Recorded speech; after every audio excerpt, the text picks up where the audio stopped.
Next question comes from Cordan, who asks, given the rapid progress on testing server meshing we're seeing, how confident are you on a 4.0 release for 2024? Stim, do you think we're going to have 4.0 in 2024? 4.0? Yeah. No. No? Even though we're kind of iterating super quickly on some of those the server meshing, like being testing right now, it's like in March, you know. I don't know. It's me.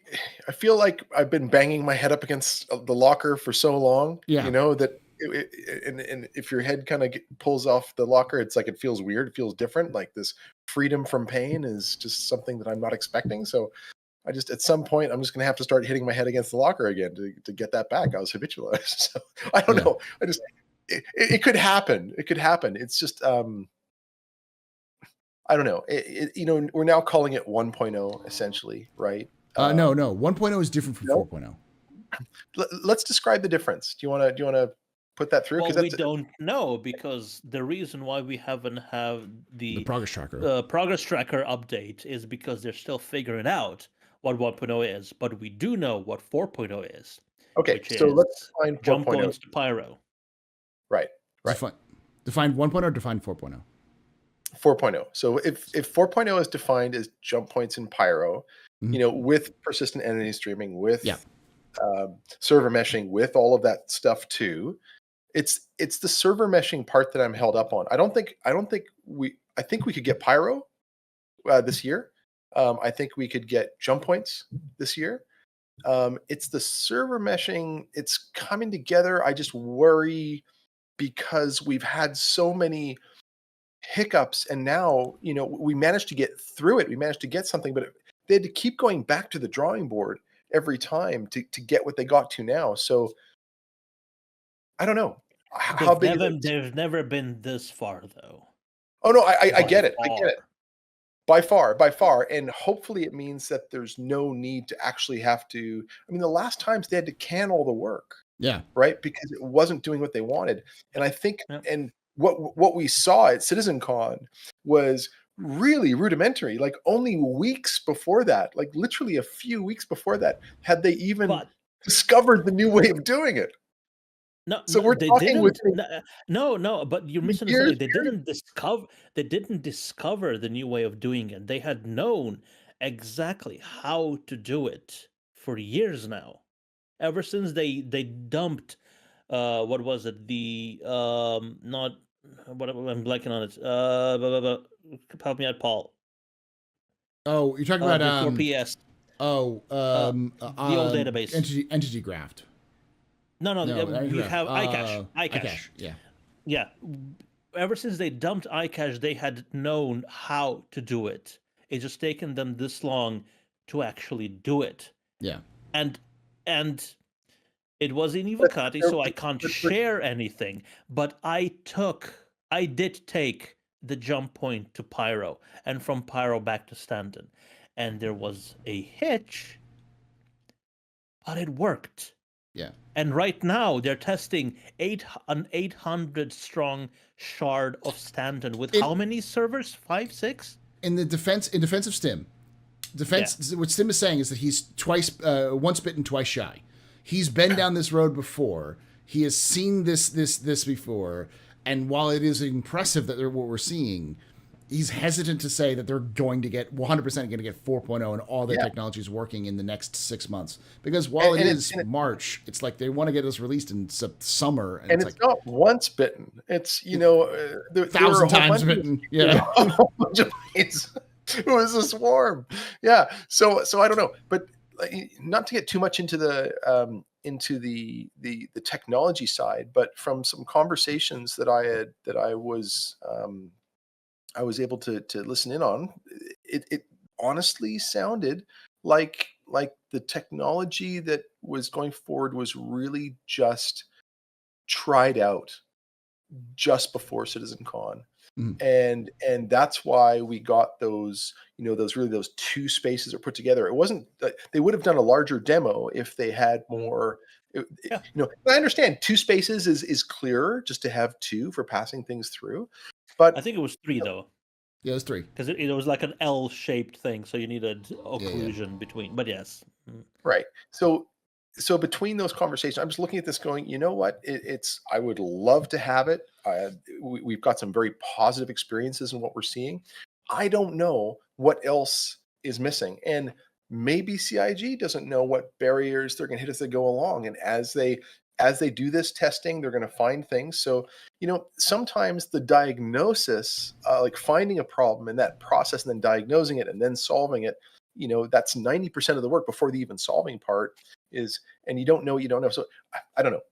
I'm cautiously optimistic. Let's put it that way.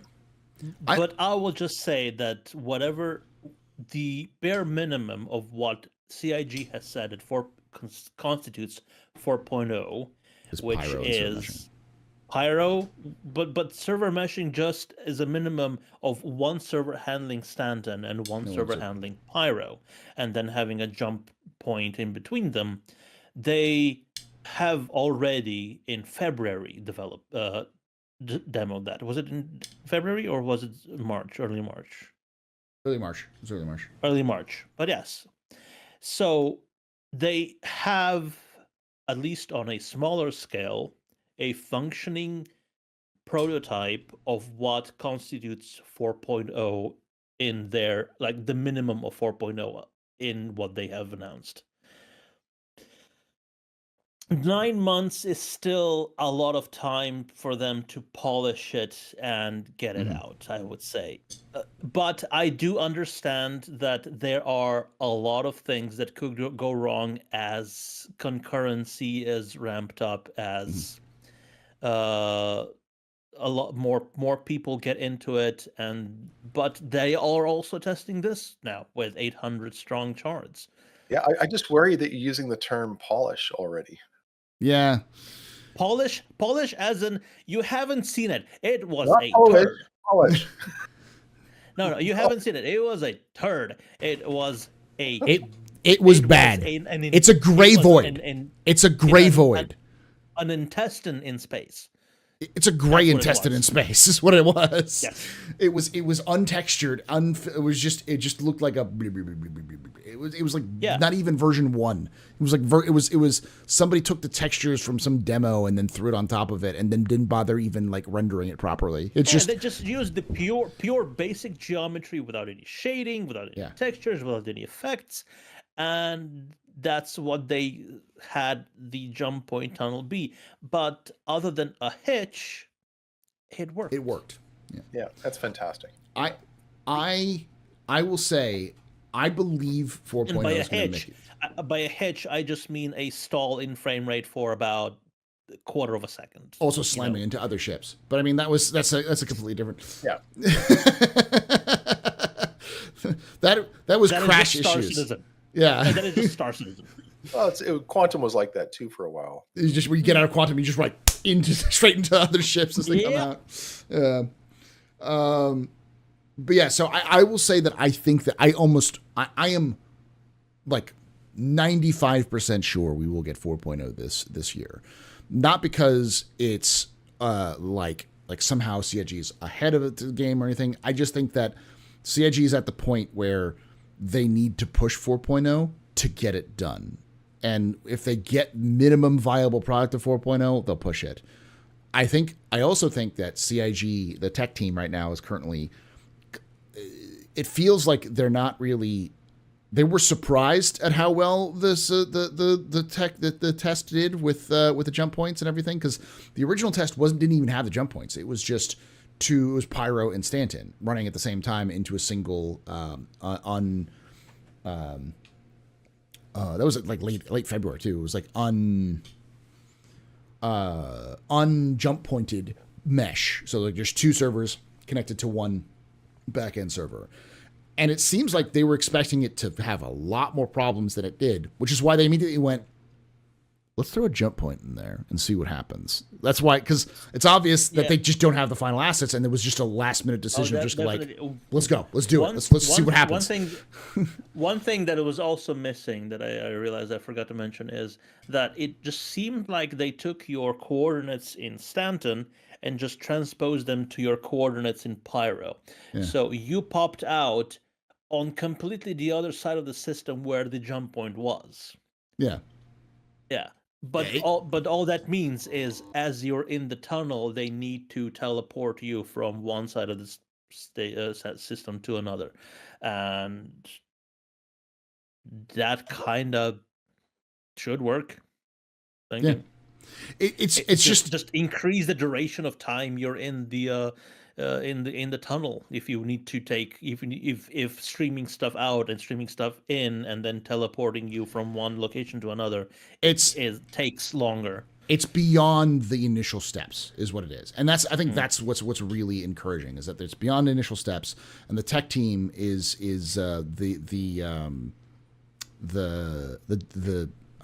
why am I've already exuded the Star Wars sequels from my brain. I don't remember everybody's name. Ben Solo. I think his name's Ben, right? Yeah. Darth. Yeah. Kylo Ren. Ben Solo, yeah. Yeah. Kylo Ren. That Kylo Ren gif of more. That's CIG right now in terms of just let's pile these bodies into that phone booth and see when it breaks. Dropping 800 people. It's not just CIG that's doing the more thing. It's the community that has caught whiff of blood in the water. Yeah, we want to break things. Yeah, but not just that. It's I'm back on the hope train. Yes, your hope is returned. Yeah, not the hype train, the hope train. Yeah. Because I wasn't expecting it to work. Yeah. But I don't think CIG was either. One second I was in Stanton, the other second I was in Pyro. And I could go to all the planets, and it was the Pyro from the tech preview that we had. Yeah. And then I go back, and then I went back in the same session. It's they're I don't want to say they're pulling it off, but they are very close to pulling it off, and that is where the hope comes from. And I'm imbued with the same sort of not the dream, the aspirations as I did when I first learned about Star Citizen and what it could be. Mm-hmm. You know, I can't help but be this positive about it. Unfortunately, I don't have enough salt in my system. Yeah, it's hard. It's hard to be I am one of those people who tries to do their best to try to keep everything within context of stuff, and CIG has been doing such a good job of meeting expectations, or just not missing expectations over the last couple of months, that it's something's different. I don't know what it is. But I'm with Stim. I am not going to sit here and tell you that 4.0 is going to come out perfectly, or it won't come out at the stroke of midnight the day before the last day of the year or anything like that. The one thing that's been a constant throughout this entire project is the second that CIG pushes anything out to the backers, we will destroy whatever they have. And we will find issues that they cannot reproduce at all internally. And are just how is this happening with your machines but not ours? What is the difference? But then they figure it out, and then they fix it. Yeah, and it's not to... And it's usually Space's best. It's not to hammer on CIG, and when we say we've been burned before, it's not that CIG has burned us. It's that the technology hasn't worked out as intended, or it took longer than intended, or all of these challenges in creating the most complex video game universe and project that's been to date. It really is something that's unique. So this is no shade being thrown anywhere. This is just, I'll see it when I believe it. Yeah. For this year. It's definitely coming. I have the full hopium for that. Just whether or not it's going to come before SitCon or before the turnover of the year, I'm not 100% sure. And then also maybe the expectations of what that is going to be. So, I can see, Darge, when you said the polish on it before, if we're really getting down to just what those definitions are of each one of those check boxes to get through, then it could happen sooner than the end of the year, and quite literally much sooner. But is it going to have a lot of that stuff that we're hoping that comes with it? So, like a nice big jump gate ring, around the jump gate and stuff like that. All of those things that need to come with it. That I am a bit salty about, that they're moving away from the rings. That was Are they getting rid of those? Yes. The words of Ben Haddock. No, is it Ben Haddock? Dave Haddock. Dave Haddock is that they're moving away from the rings as a form of stabilizing infrastructure, which that is something I'm salty about, because it just removes from the cinematic aspect of it. Yeah. I understand from a logical point of view, because the problem with the rings is Stanton was discovered in 2850. Pyro was discovered in like 2450. And Pyro was a shithole by the time Stanton showed up. So this would be like, so no one would want to build a ring from Stanton to Pyro unless they were insane or had some other ulterior motive. And it possibly could happen. Okay, so no, but this is the specific jump point we're talking about. Sure. No, but I'm talking maybe in general. Yeah, no, I get it. But I also think that the reason why they're moving away from it is because they've completely changed how jump points work. Unless an artificial jump point would require a ring. Possibly. Maybe there might be something they could add to lore of, because they don't have that right now, like a very complicated situation where like they know how to do a temporary small jump point, but it requires this huge infrastructure and all that kind of stuff. So like kind of like the space highways of Freelancer. So depending upon how exploration ends up playing out in the future as well, we don't necessarily want to have jump rings being assembled for shorter term gameplay. Like wormhole space or something like that from Elite, from EVE Online, however that ends up working. So it's nice to have it where it doesn't have to have a ring. But I like the idea of, a big, permanent, established wormhole, between two stations, having a nice big ring. That's kind of cool. Anyway, I'm a big fan of Cowboy Bebop and Stargate, and both of those had giant rings for transportation purposes. So and they even have the super gates in the later seasons for ship travel, not just for personal travel. And you spoke his name, Darj, and he appeared. Who? Elliot. Yes. But like for those who don't know, in Bebop, they have these gates that you can travel through they're basically like highways to get you from different planets. So like you can go through a gate. Yeah, they're kind of like quantum travel, but only between different gates. Yeah. So hello. He mentioned you earlier about the Overdrive initiative. So there's a question, because I've been playing it, which is good, but it's not meant for. It's not designed for a bunch of hooligans, like 30 plus hooligans kicking down the door of a data center and everyone pointing at least two guns at a door while you do the mission, or a poor little 3-ship convoy getting ambushed by like 25 dudes and Mark II Hornets and Eclipses and fully kitted out Hammerheads and stuff like that. It was we kind of overwhelmed the system with that. It's also not made for people like me who walk into the underground outpost with just the classic or the stock Kelto white spacesuit and helmet with a single pistol going, hello? So, I'd like to thank you for watching. And if you enjoyed the video, think about tapping the like button, subscribing for more content, and hitting the bell icon to be notified when these release. I'd also like to thank those on screen now for supporting the channel financially. If you want to throw in a few credits, think about becoming a member on YouTube. And if you want a bit more for your contribution, join the Ko-fi or Patreon. Patreons and Ko-fi members get early, ad-free access to all videos, including exclusive early access to my long-running complete history of Star Citizen lore series. Check those out now in the top right if you want to know what you're getting. And I want to hear your thoughts on this video and on any other lore topics in the comments below. And as always, remember, Ex Historia, and Astra.